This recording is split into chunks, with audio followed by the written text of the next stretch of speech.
Hey there, Chris Diodato with WELLth Financial Planning, continuing our little series on home buying and ways that you can save money as a millennial, a Zoomer, or anybody interested in retiring early. So first, when it comes to mortgages, to get the lowest rates, the lowest fees, you're going to want to shop around. Don't go to your bank and say, I want a mortgage, and just take whatever they offer you, because it's probably going to be really expensive, especially if it's a brick and mortar bank. In my experience, online lenders tend to have much lower rates, much lower fees than any brick and mortar bank or even credit union. So where's a good place to start your search? I like to start on nerdwallet.com and bankrate.com. Those two are great resources. Make sure when you're filtering for mortgage rates to make sure that you're looking at places that lend in your area. I made that mistake a couple of times, but yeah, great place to start. Second up, a lot of people really don't like the idea of adjustable rate mortgages because they say, oh, that means that my payment can go up or down. And I understand that. And for that reason, a lot of folks will just default to saying, I'm going to get a 30-year mortgage. But don't outright dismiss adjustable rate mortgages because they tend to have a lower interest rate than fixed rate. And historically, at least 0.5% per year versus a comparable fixed rate mortgage. And secondly, you might not be exposing yourself to fluctuating payments depending on how you use an adjustable rate mortgage. So let me explain. If you get an adjustable rate 30-year mortgage that is titled as 7-1, that means that it's a 30-year mortgage, but for the first 7 years of that mortgage, your interest rate is locked. It doesn't matter what interest rates do. Only after that 7 years can your payments go up or down based on prevailing interest rates. So what does this mean for you? And especially as somebody younger who might be getting into a starter home and they might be buying a home single or just as a couple and someday might want to upsize in case they want to start a family or just they want to buy a bigger house.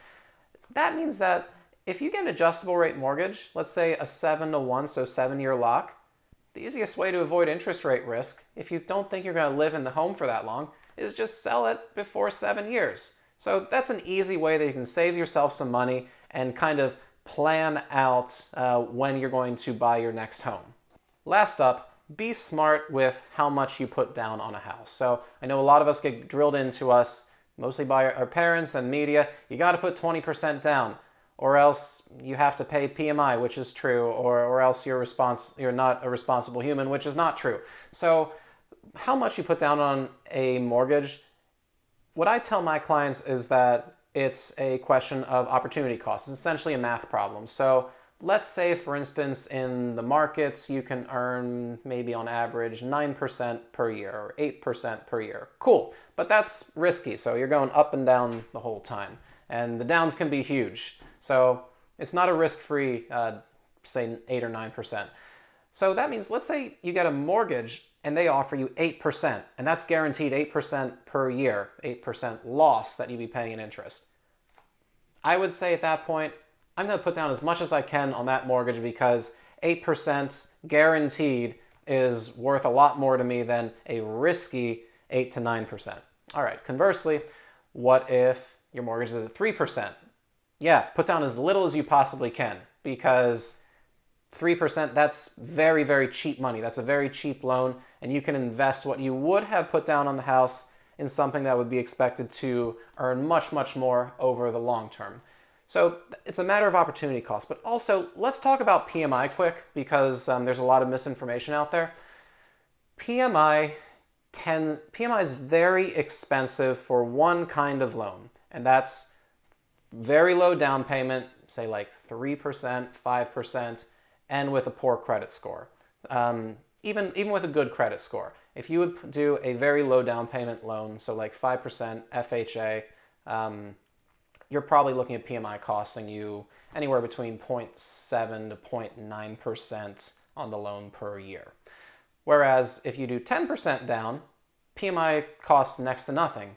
It's maybe an extra 0.1% on your interest rate. So very inexpensive at 10%. That's kind of what I recommend to clients most often. If they have the money, I say do 10% down. If they have the credit score, I say do a conventional loan, because that means that once you hit 20% equity, the PMI will fall off by itself. You don't need to refinance, unlike an FHA loan.